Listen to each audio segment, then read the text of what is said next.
Hello, everyone. My name is Andre Rogers. I will be presenting today everything I learned over the 10-month program. I worked at a dual placement with Parents for Public Schools and B. Jacobs Parenting Center. Jesse, if you don't mind, I have a clip to start off where we're going with this particular presentation. So, ready? Oh, wow. Yeah. Here we go. Yeah. Every time we talk about the same old thing. Right. We're talking about Jesus. That's right. Jesus said and Jesus went. Oh, yeah. Jesus heard and Jesus walked over. Jesus. But I don't want to talk about Jesus. Because as the big man teaches us, it's two sides to every story. Not one, but a story is not one side. A story has duality. It's two sides to every story. What brings to mind the phrase, necessary evil. Now I know many of you may hear the phrase necessary evil and you say to yourself, that don't even make no sense to me. You can't give us a thing as necessary. How's evil necessary? That don't match. That's plans and stripes, evil and necessary. Because without bad, there is no good. Without light, there is no dark. You need both these things. You know what I'm saying? If every day is a sunny day, well then what's a sunny day? Well, the bottom line, brothers and sisters, what I'm trying to change tonight is that evil is necessary. Evil is necessary, thereby it is necessary. Evil must be good. All right. Evil is good.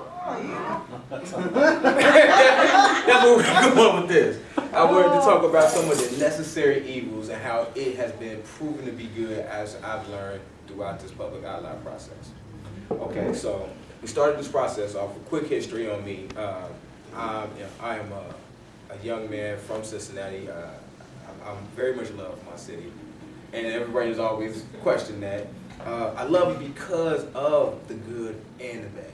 I've always loved the fact that the things I was able to survive. I was blessed enough to have a wonderful mother who always instilled in me to take pride in who I am, what I am. If you guys ever notice, if I ever sign my name, I sign my full name, Andre Deshaun Rogers. It's a thing because that's who I am, every single aspect of it, every horrible thing about it. And that's what Cincinnati gave me. So I came up, I had issues where I was, I ran through some problems. Let's just say. I didn't necessarily come up feeling as though the best thing for me to do was to stick to the rules and be, the goody guy, But as I grew older and I have children, I have 4 beautiful children, I've learned so much about what it takes to really be a man. So I put everything to the side. I just worked. I wasn't able to work necessarily in the ways I wanted to. I had some college, but I didn't finish. I had a high school degree, obviously. And then I was able to finally get a legal job. I took pride in it. I worked in restaurants. I worked at Burger King. I worked at Frisch's. I took so much pride in it just because, hey, I worked. But I played it safe because I was afraid of failure. I was afraid of trying something and not being able to make it. So I never pushed myself to go to the next level. I never pushed myself to try to become more than a guy that worked at the restaurant. So fast forward, I had a chance to become a part of Public Outlines. And I came in, I'm hearing all these wonderful things. They're saying we're going to work in nonprofits and we're going to work in these communities, but we're not going to look at what's needed. We're going to look at what's there. We're going to asset based, and we're not going to call them problems. We're going to call them challenges and all these things. And I'm like, okay, wow, right? Like we all agree, like, to look at everything with the most beautiful rosy color, not necessarily rose-colored glasses, but it felt that way to my ears, right? Because from my experience, it's like, what do you mean? Hold on, there's no problems in Avondale? Oh, I would just made it all up. Like, you know what I'm saying? So I'm hearing these things, and I'm like, you're right, though. Yeah, so, I went into the program. My first POL, I told you guys how I learned how there's so much more I still needed to learn. And that if you never stop learning, part of the continuous learning model, that is one of the core aspects here. And I went through it, and after my first half, by the time we got to POL, I'm gonna be honest with y'all, I was at a place where I was doing so much groundwork. I was dealing with people, but I was doing 2 placements. So on the parents with public school side, it was so many things I had not accomplished. And I decided to come back from the new year. I'm taking this by the reins. I'm going to no. So I set up a meeting with my supervisor with parents for public school, and I sat with her. I think I shared with y'all then. She even said to me, she was like, "Don't look at these things as failures. Look at them as opportunities." And I hate to say it, but in my mind, I'm hearing blah blah blah, right? And the reason why I say that is because evil is necessary. I feel like we took some of the sting out of saying that this was a failure because this is a goal I set and I didn't make it. And we take some of the sting out of it by saying, like, it's not a failure, it's just a challenge. For me, and I believe some people do learn like me because it's been proven throughout history, I need to look at that exactly as what it is. I had a goal I had set, it was objective set months ahead of time. As part of the program process, we set these objectives and this is what you're going to do. And I didn't hit these marks. That meant a lot to me. And for me to not look at it any other way took away the learning that I had to do. And so as the year progressed and there was more issues that came along, my team service project, I'm part of an excellent group. We like to call ourselves Team Echo. That was for you, sir. I'm sorry, one more time. Can we get that? Team Echo. We worked at Avastate and we put together, we came in gung-ho. We're going to put together at the Youth Resource Center. We felt as though we did everything right. We got surveys, we talked to the people, we talked to the youth. We get these great trainings, you know what I'm saying? So we like, oh, we got everything set up. We're going to come here, we're going to do it.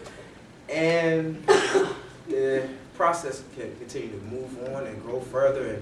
And we decided we was going to set up these curriculums that we was there. We talked to these people, we had meetings. I mean, everything was excellent.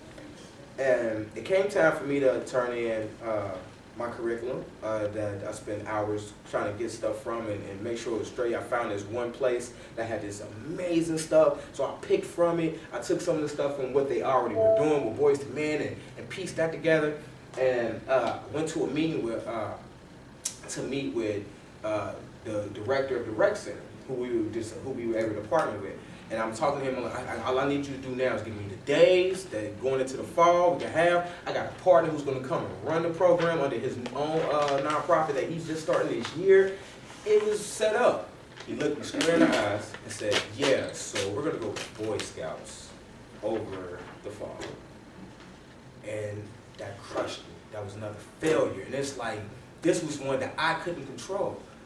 And it got me, you know, my natural state of how I was raised and how I always wanted to play it safe because I didn't want to have that failure on me to try to go to the next level. That started to creep in. Like, man, you should have just stayed to what it was, left it alone. Maybe I could call because I don't know what's going to happen.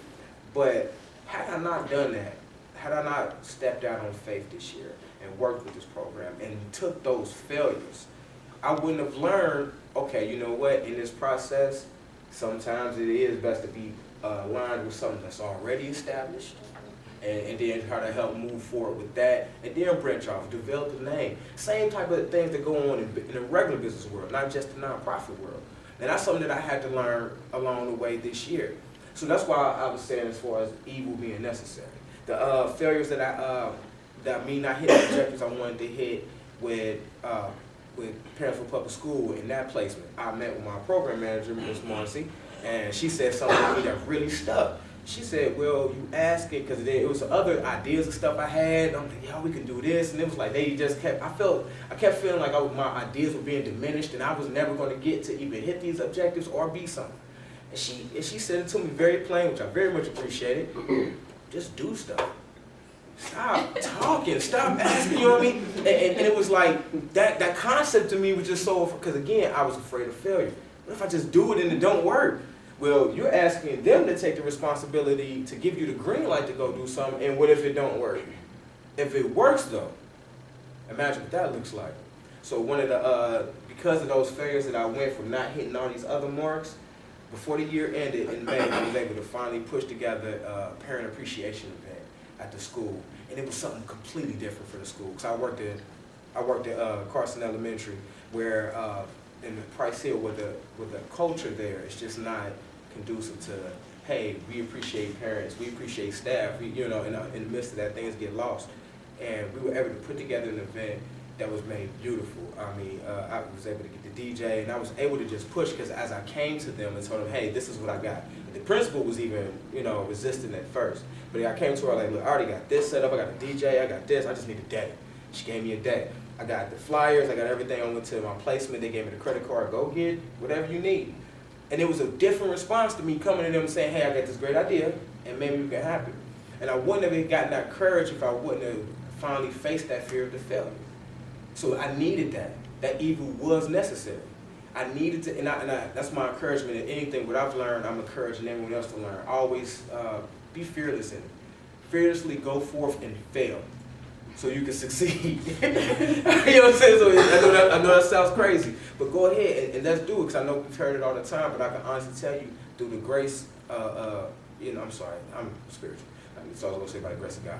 But through the thankfulness and the diligence of this program and everything and all the constraints there, I was able to finally face something to where next year I'm going to be a fellow, thankfully. And I look forward to seeing my team. Hopefully I'll be half as good as my fellow was, Ms. Lauren.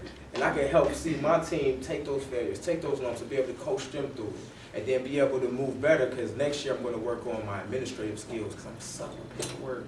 I didn't gather that this year, but that's going to be some things that I'm going to work on for next year. And I'm very thankful for this program. I always said to everybody, I really think this program was meant for somebody like me, to have a chance to take ownership of pride in my city and be able to say, hey, the same places I helped mess up, I'm helping to clean up now, and I'm learning how to be a better me. And it was also said in a previous presentation, without the constraints of a school type environment, which doesn't work necessarily all the time for some people.